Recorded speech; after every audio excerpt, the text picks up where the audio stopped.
আজকে সকালবেলা ঘুম থেকে যে কি দেখে উঠছে আল্লাহ পাকই ভালো জানে। সকালে ঘুম থেকে উঠেই যে রান্নাঘরে ঢুকছে আর একদম রাত্রের বেলা বেরোইছি। সারাটা দিনই আমার রান্নাঘরে কেটে গেল।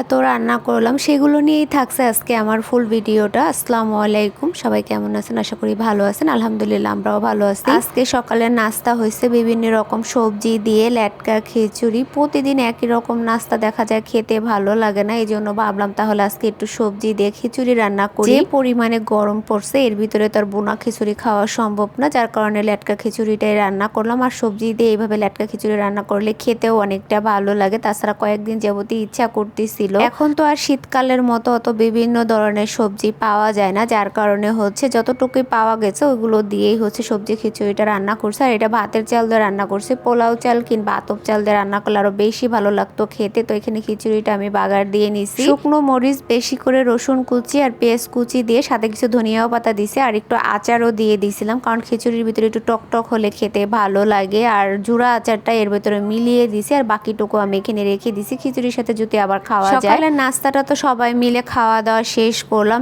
এরপরে কিছুক্ষণ একটু বসে থেকে আবার চলে আসছি রান্নাঘরে। আপনাদের ভাইয়া বলতেছে আমি দুপুরে ভাত খেয়ে তারপরে বাসা থেকে বের হব, কি আর করার, তার জন্য তো আবার রান্না করতেই হবে। রাত্রে যে খাবারটা রান্না করছি খাওয়া দাওয়ার পরে যতটুকু বেঁচে যায় ওইটা দিয়ে দেখা যায় পরদিন দুপুরবেলা আমার আর আমার ছেলের হয়ে যায়, কিন্তু ওই খাবারটা তো আর আপনাদের ভাইয়া খাবে না, যার কারণে আমার আবার রান্না করতে হচ্ছে। তো এখানে ভাত আর ডাল আমি বসিয়ে দিছি। ভাতটা আমার প্রায় হয়ে গেছে, এখন নামিয়ে নিব। পাশের চুলায় তো আমি ডালটা রান্না করে নিচ্ছি আর এদিকে ডিম সামান্য পরিমাণে লবণ দিয়ে আমি ভালোভাবে ফেটে নিচ্ছি। এর ভিতরে এখন হচ্ছে কিছু কাবাব বানায় রাখছি, আমি গরুর মাংসের কাবাব বানানো ছিল আগে। এখন এই ডিমের ভিতরে আমার যে ফ্রোজেন করা কাবাবগুলো ছিল ওইগুলো ভিজিয়ে তারপরে হচ্ছে অল্প আছে ভালোভাবে ভেজে নিব। এখন আপনাদের ভাইয়ার জন্য দুপুরে আর তেমন কোনো কিছুই করব না, শুধু ডাল আর এই কাবাব ভাজা দিয়ে হচ্ছে সে ভাতটা ভালো মতোই খেতে পারবে। আর যেহেতু গরুর মাংসের কাবাব সে এমনিতেই অনেক পছন্দ করে, এর চাইতে আর বেশি কিছু তার জন্য লাগবেও না। বা এখন আমি রান্নাও করব না বেশি কিছু, কারণ যেহেতু আবার রাত্রের বেলা রান্না করতে হবে। এখন যদি আমি কোনো একটা কিছু রান্না করি ওইটা এখনই খাবে, রাত্রে আর খেতে চাবে না। রাত্রে তো আমার আবার রান্না করতে হবে, যার কারণে আমি আর কোনো কিছুই রান্না করব না। জাস্ট এই ডাল আর কাবাব ভেজে দেবো, এগুলো দিয়ে খেয়ে যাবে।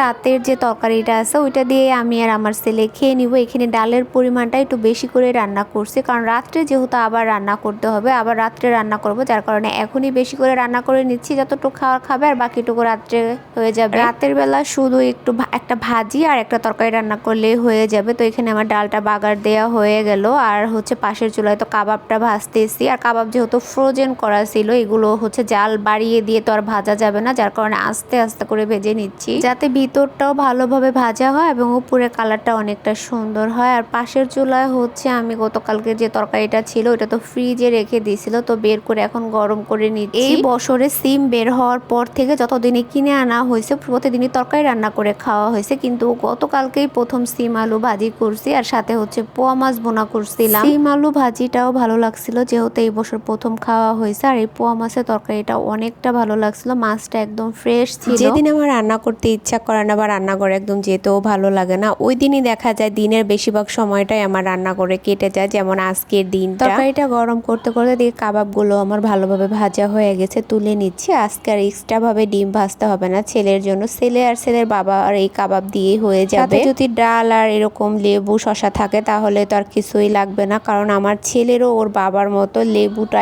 এত পছন্দ। ডাল হলে ওর লেবু লাগবে, তাছাড়া তো ডাল আর ডিম ছাড়া কিছু দিয়েই ভাত খেতে চায় না। মাঝে মধ্যে যদি একটু মাংসর তরকারি হয় সেটা ওর যদি মন চায় তাহলে ও খায়, না তো খায় না। আর এইখানে হচ্ছে আমাদের খাওয়া দাওয়া শেষ, ছেলের জন্য খাবার নিয়ে নিচ্ছি। ও যখনই দেখছে ওর বাবার জন্য লেবু কাটতেছি তখনই বলতেছে আমাকে লেবু দেবা। তো এই যে ওর ভাতের ভিতরে আমি হচ্ছে লেবুটা চিপড়ে ও নিয়ে এখন ভালোভাবে মাখিয়ে ওকে কাবাব দিয়ে খাইয়ে দিচ্ছি খাবারটা। ছেলেকে খাওয়ানোর পর আর তেমন কোনো ভিডিও আমার করা হয়নি, আমি একটু রেস্টে ছিলাম, কারণ আমার সকাল থেকে দুপুর পর্যন্ত অনেকটা শরীরের উপর দিয়ে ধাক্কল গেছে, যার কারণে আমি আর কোনো ভিডিওই করিনি। এটা হচ্ছে রাত্রের বেলা। রাতের জন্য তেমন মাছ মাংস কোনো কিছুই রান্না করিনি, শুধু ভর্তা ভাত আর হচ্ছে ডিম ভাজা করছি। তো ডাল ভর্তা, তারপরে হচ্ছে পটল ছিল, পটল পেঁয়াজ মরিচ দিয়ে ভেজে দিয়েছি। আর এখানে টমেটো ভর্তা করে নিচ্ছি, ডিমটাও আমার ভাজা হয়ে গেছে। আর হচ্ছে খেসারির ডাল দিয়ে পেঁয়াজু বা বড়া যে যেটাই বলে না কেন। আর দুপুরবেলা তো পাতলা ডাল রান্না করছি, ওইটা তো আছেই। প্রতিদিনই দেখা যায় মাছ মাংস খেতে খেতে ভালো লাগে না, মাঝে মধ্যে একটু ভিন্ন রকম খাবার হলে খেতে ভালো লাগে, যার কারণে আজকেই হচ্ছে এগুলো রান্না বাড়া। তো আমার ফুল ভিডিওটা দেখতে কেমন লাগলো